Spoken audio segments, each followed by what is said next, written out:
Já estamos de volta com o nosso Tá Na Hora Maranhão, 7 horas e 23 minutos. Começa agora a nossa resenha com a participação deles, os jornalistas John Coutrin e Ricardo Marques, que já estão aqui, rapaz. O negócio hoje vai pegar fogo, hein? A gente já começa aqui. Eu quero dar boa noite pra vocês. Ontem foi tão corrido, né? Boa noite, rapaz, pro povo. Ontem foi corrido, né, Ricardo? Rapaz. Boa noite, John. Como é que o Marçal falou ontem, pai, para a gente... Pelo menos o termo que ele utilizou, Olavo, né? Qual? Que hora? Como foi? Foi, pai, não sei qual foi o termo que ele utilizou, que era pouco, não é? Pois é, corrido. Como foi, Marçal? Mas... Ser sucinto, né? Pronto. Ontem para ser sucinto e hoje para ser o quê? Hoje tá mais tranquilo, né? Ontem tinha um jogo na tela do SBT, a gente tava... Hoje o John vai falar. Meu Deus, o John nem abriu a boca. Pois é. Ricardo. O correto seria hoje eu ficar calado. Não, negativo. Você vai falar e vai falar muito. Todo mundo vai falar aqui, inclusive o Olavo. Todo mundo. Vambora Boa noite para todos, né? Inclusive. Pronto. Uma nova pesquisa de intenção de votos para o governo do estado acaba de ser divulgada pelo Instituto Econométrica. Segundo o levantamento, Orleans Brandão cresceu e lidera a corrida pela sucessão estadual, agora ampliando a vantagem sobre o segundo colocado, Eduardo Braide. Confira os números agora.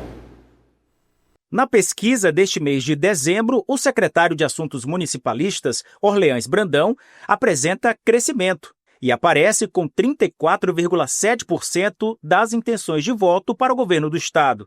Já o segundo colocado, o prefeito de São Luís, Eduardo Braide, tem agora 27,9% da preferência do eleitorado, se distanciando ainda mais dos 30%, onde permaneceu até o mês passado. Laésio Bonfim também registra movimento de queda e agora tem 17,1%, assim como Felipe Camarão, que agora aparece com 8,5%. Não sabe ou não responderam, representam 7,5%. Nulo, 4,2%. Na pesquisa espontânea, quando não são apresentados os nomes dos eleitores, Orleans Brandão é o único candidato em crescimento e agora alcança 19,8% das intenções de voto, seguido por Eduardo Braide, que já teve mais de 20% e agora tem 18,6%. Laésio Bonfim desceu de 10% para 7,6% e Felipe Camarão de 4,2% para 3,4%. Outros pontuaram 1,6%. A pesquisa encomendada pelo portal imirante.com ouviu em todo o estado 1.365 eleitores entre os dias 3 a 6 deste mês. Tem um intervalo de confiança de 95% e margem de erro de 2,7%. Ricardo Marques, esse é um termômetro importante chegando à reta final de 2025. Inicialmente, boa noite, Olavo, boa noite, John, boa noite a todos. É um termômetro, viu, Olavo? E ele, de certo modo, ele confirma aquilo que eu venho falando aqui nessa bancada, né? Que a eleição é uma eleição sempre muito difícil, que peitar os leões não é fácil, né? Que os leões sempre reagem, crescem e, ao final, eles são extremamente competitivos. Basta ver a história recente do Maranhão. Os leões nunca perderam a eleição. Quando Flávio Dino ganhou, o Edinho Lobão era o candidato do Palácio, mas os leões não rugiram, ficaram lá com as patas cruzadas. Agora a gente precisa reconhecer que o Orleans Brandão, secretário de Assuntos Municipalistas do Estado, ele tem feito a parte dele, né? O Orleans é quem faz a interlocução com os municípios, tem andado bastante, é um governo que tem obras e tem ações por todos os quadrantes do estado. Onde você chegar, nós conversávamos outro dia aqui com o deputado Fred Maia, que acabara de lhe conceder a entrevista semana passada, aqui no Tá Na Hora, e ele dizia o seguinte: o Fred foi prefeito, a mulher é prefeita, né?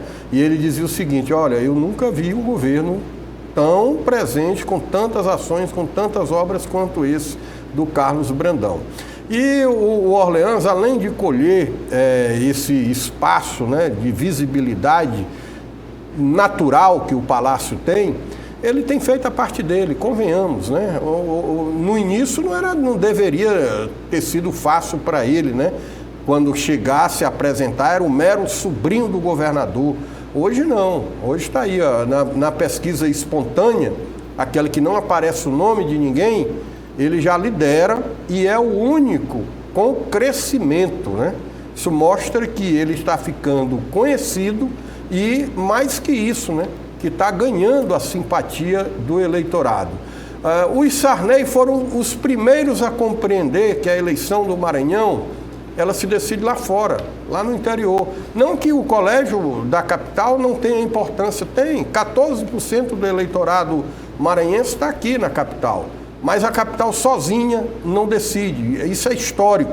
Basta ver, o Jackson Lago foi a grande liderança política da história recente de São Luís e só foi eleito governador quando os leões rugiram a favor dele.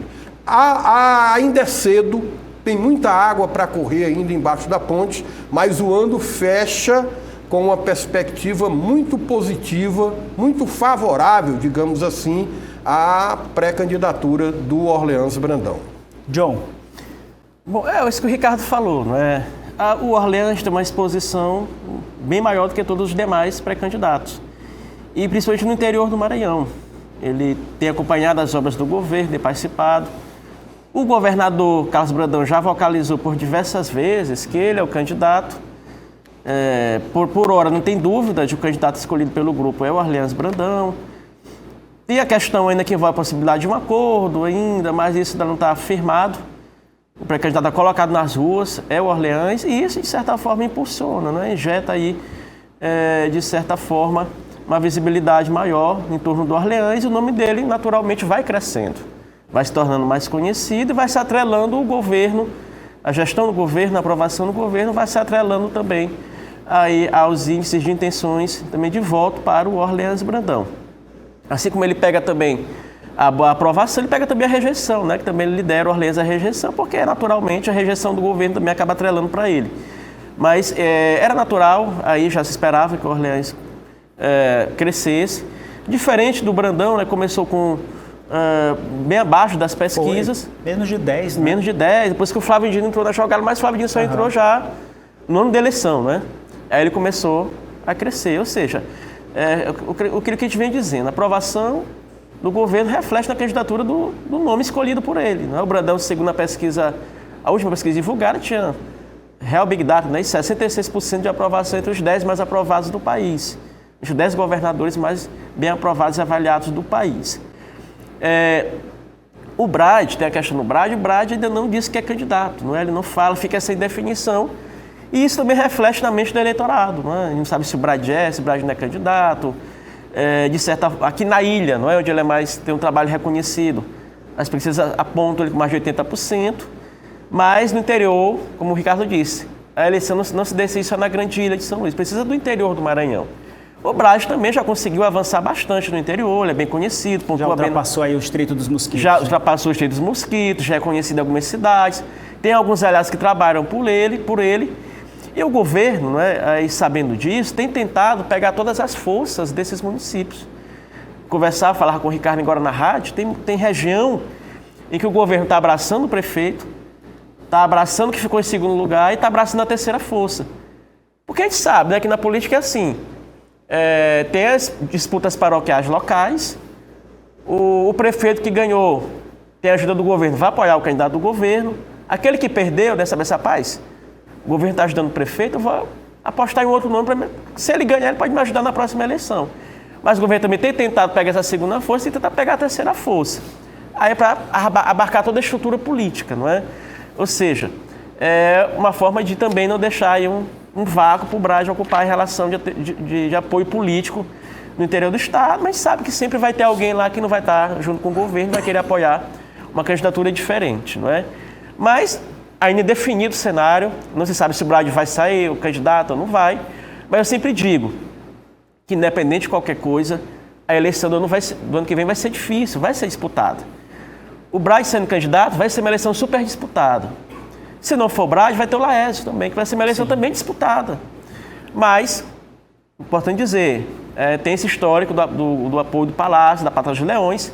Isso, sobretudo, claro, faz um diferencial muito grande, mas também da questão de sentimento também de população, né?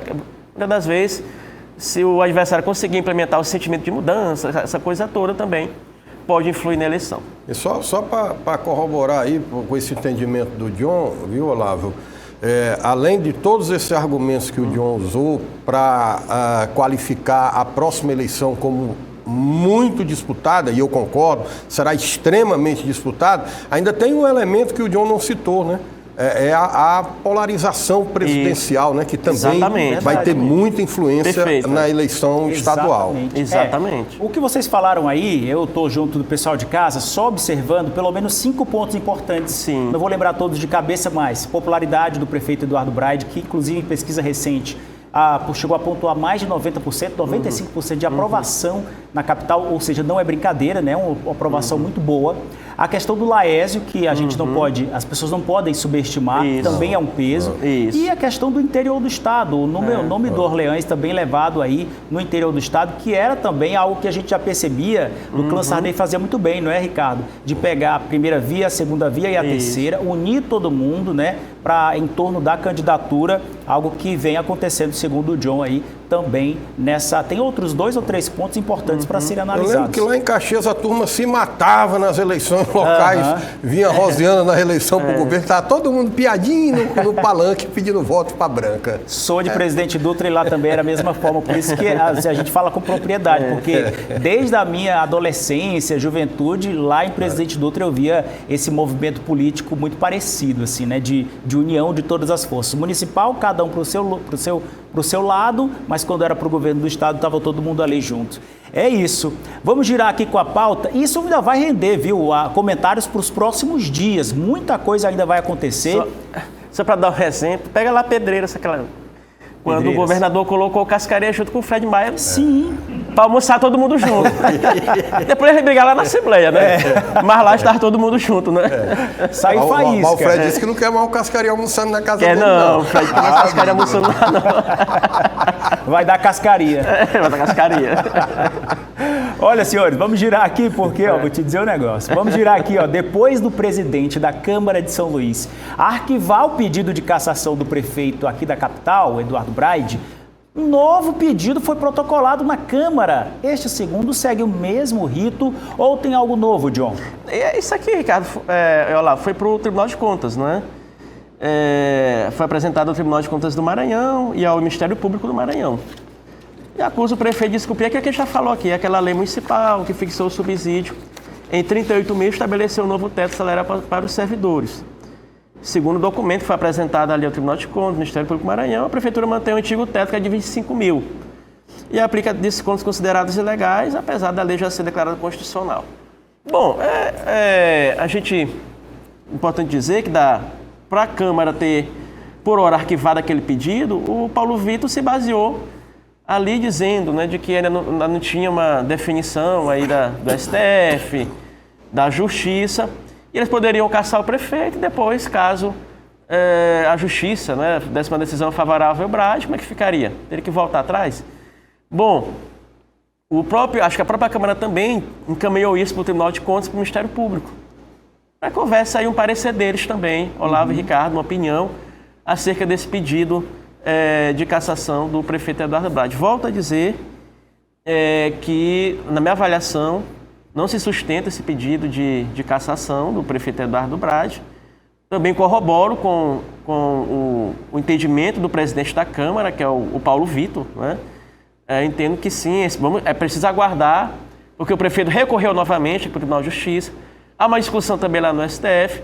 Vamos aguardar qual vai ser a decisão da Corte para a gente, portanto, para os próprios vereadores aí possam tomar uma providência, não é? Mas eu acho que foi a decisão mais acertada, foi tomada pela Câmara Municipal e o entendimento também do próprio Paulo Vitor acerca dessa questão. A gente vai girando aqui com o assunto, mas só para lembrar aí dessa questão toda, por exemplo, a gente também falou, né, John, da questão da questão institucional, né, que ia dar ia render o negócio, ia estremecer, a questão da repercussão, ele enfatizou também, porque ia causar realmente um rebuliço muito grande, instabilidade. Isso. Ele falou dos pedidos de impeachment de presidentes, com centenas de pedidos ao longo dos últimos 30 anos, citou 2 apenas que foram acatados, que foi o da ex-presidente Dilma e do ex-presidente da Dilma e do Collor, né, na década de 90. Únicos 2 pedidos de centenas que foram recebidos aí nas casas legislativas ao longo desses anos. E disse que era comum a recusa ou arquivamento. Só o presidente Bolsonaro teve mais de 170, a conta que ele fez lá, de pedidos 170, de cassação que não foram levados adiante, que foram arquivados. Vamos girar aqui, Ricardo tá doido para falar, mas Ricardo, eu acho que foi tu que fez essa pauta aqui, ó. Porque eu queria que você lesse o alô do pessoal, o pessoal fica em casa mandando mensagem. Dona Nenê, não tá falando nada aí não, Dona Nenê? Rapaz, você nunca disse a mensagem da Dona Nenê, você fica igual como é o nome dele? Quem? João Kleber. João Kleber. Deus nos abençoe, bancada, Caxias, Maranhão ligado, obrigado. Tá aí, ó, como meu amigo Ricardo Marques diz, me faça uma garapa, macho velho. KKKKK. Tá aí, ó. Falando aqui, comentando com a gente, ele está perguntando se a pesquisa é de confiança. Foi o Instituto Econométrica que fez aí com a confiança de 95%, os números que a gente mostrou para você. Se você é simpático ao Orleans, a pesquisa é de confiança. Se você é simpático ao Braga, a pesquisa não é de confiança, né? E tem aquilo que eu falo, decisão de juiz, opinião de jornalista e pesquisa eleitoral, quando desfavorável, ninguém gosta. Pronto. Tá perguntando aqui também, vamos falar sobre Manuel, isso, cadê, rapaz? Quem é que tá falando mais? Manuel Vilar. Ô, Manuel, obrigado pela audiência. Quem tá comentando com a gente, sobre a ponte do Estreito, não tem sinalização? Meu Deus. A ponte, mas ainda não foi entregue, né? A ponte lá do Estreito. Silviane Melo, obrigado. Não era dia 20? Que dia hoje? A gente mostrou as obras avançadas, mas não foi entregue ainda não, hein? Hoje são 10, né? Me ajuda aí. Faltam 10 dias para o prazo que o Renan, ministro dos Transportes, o Renan Filho, deu, né? Dia 20 de dezembro a gente inaugura a ponte. Vamos ver, seu Renan. O Marcelo tá dizendo aqui que estavam botando asfalto, vamos ver aí, né? Tava botando asfalto já na ponte. Rapaz, então vai queimar minha língua. Pois é. Tem aquele negócio também de curar o concreto, né? Para passar um tempinho ali, depois que o concreto. Não sei. Não, você já tá nesse ponto aí. Já curou. Pronto, vamos girar aqui, ó. O Marçal tá aqui já falando aqui. A Câmara dos Deputados aprovou o projeto de lei da dosimetria que propõe redução de penas de condenados por tentativa de golpe. John Coutrin, como é que foi o voto dos maranhenses? Conta pra gente. Vamos lá, rapidinho aqui, projeto de dosimetria. Esse projeto aqui vai reduzir as penas daqueles condenados pelo 8 de janeiro, especificamente do Bolsonaro. Vamos lá, se isso passar, não é? Para a progressão de pena, apenas 16%. E o que acontece? Ele poderia, caso isso passe, ele poderá mudar de regime em 2 anos e 4 meses. Né? 2 anos e 4 meses. O Jair Bolsonaro foi condenado a 27 anos, diminuiria para 20, unificando os crimes de golpe de Estado, abolição democrática do Estado Democrático de Direito, ficaria só um crime, e também na mudança de 25% para 16% a mudança de regime. Aqui na votação, concluindo aqui, vamos lá. Entre os deputados que votaram a favor da PL da dosimetria, ou como você quiser chamar, PL de redução da pena do Bolsonaro. Votaram favoráveis Alan Garcês, Aloysio Mendes, Kleber Veja, Oswaldo JP, Júnior Lourenço, Marreca Filho e Pedro Lucas. 4 foram contras. Já era esperado Duarte Júnior, Márcio Gé, Rubem Júnior e Fábio Macedo. E 7 não deram as caras, não compareceram. Amanda Gentil, Detinha, Josma Maranhãozinho, Hildo Rocha, Macionaiza, Juscelino Filho e Gildenemi. Destaca esse aqui, 3 deputados do PL não apareceram para votar. PL de Bolsonaro. Josimar, Hildo Rocha, Josimar, Gildenemi e Detinha não foram votar, que é do PL do Bolsonaro. Já vai ser avaliado no Senado, vai ser votado no Senado, e o relator é o senador Esperidião Amin, e lá já se fala do Esperidião Amin colocar Ricardo Olavo também a anistia para o Bolsonaro. Aqui fala de redução de pena, mas lá ele já quer colocar também a anistia para votação no Senado. E aprovada no Senado também depende do governo Lula se vai vetar, se não vai vetar. E isso, portanto, já fica para o próximo ano. cenas para os próximos capítulos. Eu cantei essa pedra aí, não foi? Sim. Eu não sou mãe de Ná, nem tenho vocação para vidente, mas eu disse, vão terminar livrando todo mundo, igual fizeram com a Lava Jato. Esse país é uma esculhambação sem limite. Meu Deus do céu, cadê a alfinetada aí? Eu vou te dizer o negócio, hein? Opa, acabando agora, minha gente. O Tá Na Hora Maranhão fica por aqui. Olha aí, ó. Tu não leu a mensagem da Dona Nenê. Dona Nenê, meu Deus do céu, rapaz. Olha, esses mensagem. dias estão muito corridos. Eu vou te dizer um negócio. Não, pois é, Dona meu Nenê Deus do céu, mandar um alô mensagem. pra todo mundo que tá com a gente, ó. Eita, tem que estar, muita gente. Aí eu prometo que amanhã, me lembra amanhã, Ricardo. Na hora que a gente sentar nessa bancada, você já me cobra. Cadê o alô do povo? Dona Nenê vai mandar um alô amanhã cedo. Manda, Dona Nenê. Assim que a gente estiver aqui, Dona Nenê. O Tá Na Hora Maranhão fica por aqui. Obrigado pela audiência e companhia. A gente volta amanhã a partir das 6h30. Eu te espero junto com o Diogo Coutrinho e Ricardo Marques. Beijo da família. Tchau.